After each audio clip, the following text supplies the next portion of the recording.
Hello viewers. ಜನವರಿ 30ರಿಂದ ಫೆಬ್ರವರಿ 7ನೇ ತಾರೀಕು ತನಕ ಗುಪ್ತ ನವರಾತ್ರಿ ಇದೆ.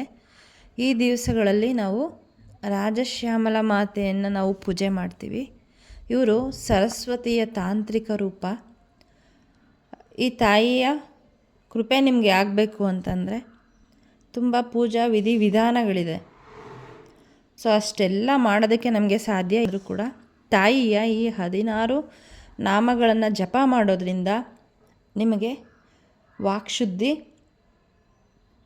ಮತ್ತು ವಶೀಕರಣ ಅಂದರೆ ಜನ ನಿಮಗೆ ಇದುವರೆಗೂ ಅವಮಾನ ಮಾಡ್ತಿರ್ತಾರೆ, ಗೌರವ ಕೊಡ್ತಾ ಇರಲ್ಲ, ನೀವು ಹೇಳಿದ ಮಾತು ಕೇಳ್ತಿರಲ್ಲ ಅಂದರೆ ಈ ಮಾತೆಯನ್ನು ನೀವು ಪೂಜೆ ಮಾಡೋದ್ರಿಂದ ಜನರಿಂದ ನಿಮಗೆ ಗೌರವ ಸಿಗತ್ತೆ.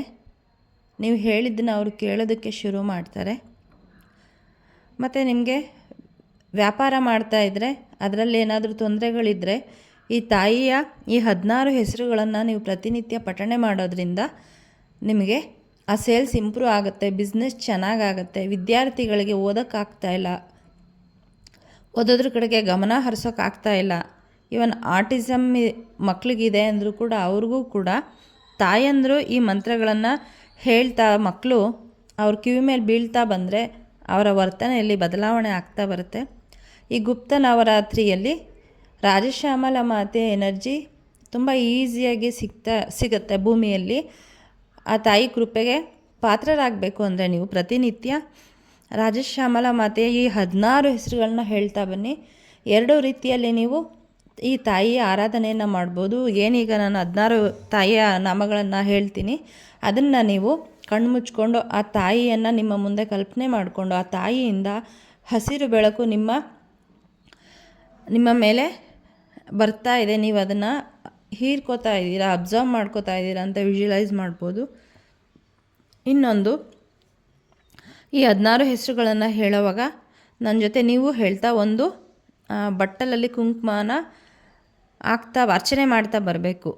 ಆಗ ಆ ಕುಂಕುಮ ಎನರ್ಜೈಸ್ ಆಗುತ್ತೆ, ತಾಯಿಯ ಶಕ್ತಿ ಅದರಲ್ಲಿ ಬಂದಿರುತ್ತೆ. ನೀವು ಅದನ್ನು ಹೊರಗಡೆ ಹೋಗೋದಕ್ಕಿಂತ ಮುಂಚೆ ಧರಿಸಿ ಹೋದರೆ ನಿಮ್ಮ ಎಲ್ಲ ಕೆಲಸಗಳು ಚೆನ್ನಾಗಾಗುತ್ತೆ, ನಿಮ್ಮ ವ್ಯಾಪಾರ ಚೆನ್ನಾಗಾಗತ್ತೆ, ಓದೋ ಮಕ್ಕಳು ಚೆನ್ನಾಗಿ ಕಾನ್ಸಂಟ್ರೇಷನಿಂದ ಓದೋದ್ರ ಕಡೆಗೆ ಗಮನ ಕೊಡ್ತಾರೆ. ಇನ್ನು ಎಲ್ಲ ನಿಮ್ಗೇನು ಬೇಕು ಅದನ್ನು ತಾಯಿ ಕೊಡ್ತಾರೆ. ಹಾಗಿದ್ರೆ ಬನ್ನಿ ತಾಯಿಯ ಈ 16 ನಾಮಗಳನ್ನು ನನಗೆ ಹೇಳ್ತೀನಿ. Close your eyes. ನಿಮ್ಮ ಕಣ್ಣನ್ನು ಮುಚ್ಚಿ ದೀರ್ಘವಾದ ಉಸಿರನ್ನು ತಗೊಳ್ಳಿ. ತಾಯಿಯ ಹಸಿರು ಬೆಳಕನ್ನು ತಗೋತಾ ಇದ್ದೀರಾ ಅಂತ ವಿಜುವಲೈಸ್ ಮಾಡಿಕೊಂಡು ಅದನ್ನು ಒಳಗೆ ತಗೊಳ್ಳಿ. ನಿಧಾನವಾಗಿ ನಿಮ್ಮ ಪ್ರಾಬ್ಲಮ್ಸ್ ಏನಿದೆ ಅದನ್ನು ಹೊರಗಡೆ ಬಿಡಿ. ದೀರ್ಘವಾದ ಉಸಿರನ್ನು ತಗೊಳ್ಳಿ ಮತ್ತು ಉಸಿರನ್ನು ಬಿಡಿ. ನಿಮ್ಮ ಕುಲದೇವರಿಗೆ, ನಿಮ್ಮ ಸ್ಪಿರಿಟ್ ಗೈಡ್ಸ್ಗೆ ನಮಸ್ಕಾರ ಮಾಡಿ ಹಾಗೂ ಅವರ ಆಶೀರ್ವಾದನ ತಗೊಳ್ಳಿ.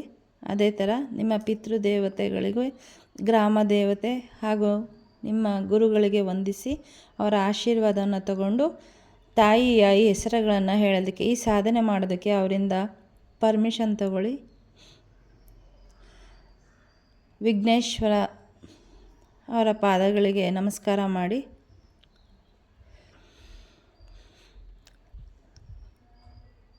ಹಾಗೆ ರಾಜಶ್ಯಾಮಲ ಮಾತೆ ನಿಮ್ಮ ಮುಂದೆ ಕೂತಿದ್ದಾರೆ ಅಂದ್ಕೊಂಡು ಅವರ ಪಾದಗಳಿಗೆ ನಮಸ್ಕಾರ ಮಾಡಿ.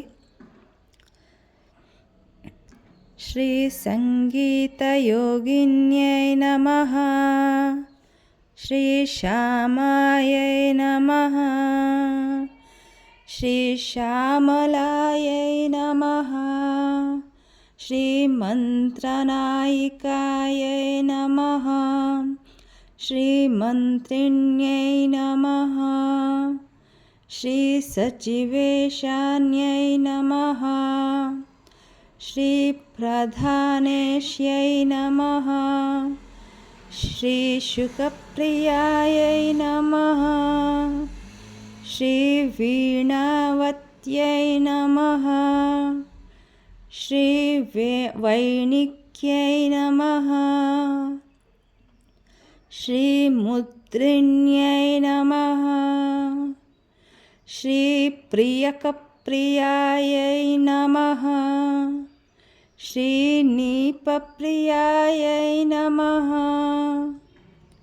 श्रीकदम्बेश्यै नमः श्रीकदम्बवनवासिन्यै नमः श्रीसदा मदायै नमः.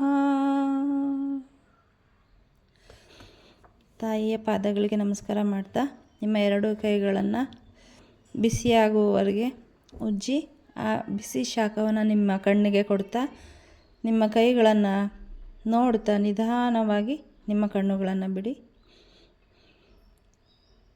ಕುಂಕುಮದಿಂದ ಅರ್ಚನೆಯನ್ನು ಮಾಡಿದರೆ ಆ ಕುಂಕುಮವನ್ನು ತಾಯಿಯ ಹೆಸರನ್ನು ಹೇಳ್ತಾ ನಿಮ್ಮ ಉಂಗುರದ ಬೆರಳಿನಿಂದ ತೆಗೆದು ಅದನ್ನು ನಿಮ್ಮ ಹಣೆಯಲ್ಲಿ ಧರಿಸಿ. ಈ 16 ನಾಮಗಳು ಅಗಸ್ತ್ಯ ಮಹಾಮುನಿಗಳಿಂದ ಬಂದಂತಹ ನಾಮಗಳು. ಖಂಡಿತ ಪ್ರತಿದಿನ ಇದನ್ನು ಜಪ ಮಾಡಿ. ರಾತ್ರಿ 7 ಗಂಟೆಯ ಮೇಲೆ ತಾಯಿಯ ಶಕ್ತಿ ಉಚ್ಚ ಮಟ್ಟದಲ್ಲಿರುತ್ತೆ. ಆದಷ್ಟು ಆ ಸಮಯದಲ್ಲಿ ನೀವು ಈ ಶುಭನಾಮಗಳನ್ನು ಹೇಳ್ತಾ ಬನ್ನಿ. ನೀವೇ ನಿಮ್ಮ ಜೀವನದಲ್ಲಿ ಉಂಟಾಗುವಂತಹ ಬದಲಾವಣೆಯನ್ನು ನೋಡ್ತೀರಾ. ಆ ತಾಯಿಯ ಕೃಪೆಗೆ ಪಾತ್ರರಾಗ್ತೀರಾ. ನನ್ನ ಈ ವಿಡಿಯೋನ ಕೊನೆ ತನಕ ನೋಡೋದಕ್ಕೆ ನಿಮಗೆ ಅನಂತ ಧನ್ಯವಾದಗಳು. ಯಾರ್ಯಾರು ಇನ್ನೂ ಸಬ್ಸ್ಕ್ರೈಬ್ ಆಗಿಲ್ಲ, ಸಬ್ಸ್ಕ್ರೈಬ್ ಆಗಿ ಈ ತಾಯಿಯ ಕೃಪೆಗೆ ಪಾತ್ರರಾಗಿ. ಮತ್ತು ನಿಮ್ಮ ಫ್ರೆಂಡ್ಸ್ಗೂ ಈ ವಿಡಿಯೋನ ಶೇರ್ ಮಾಡಿ. ಆ ತಾಯಿಯ ಆಶೀರ್ವಾದ ಅವ್ರಿಗೂ ಕೂಡ ಸಿಗಲಿ ಅಂತ ಹೇಳ್ತಾ ಈ ವಿಡಿಯೋನ ನಾನು ಇಲ್ಲಿಗೆ ಮುಕ್ತಾಯ ಮಾಡ್ತಾಯಿದ್ದೀನಿ. Thank you.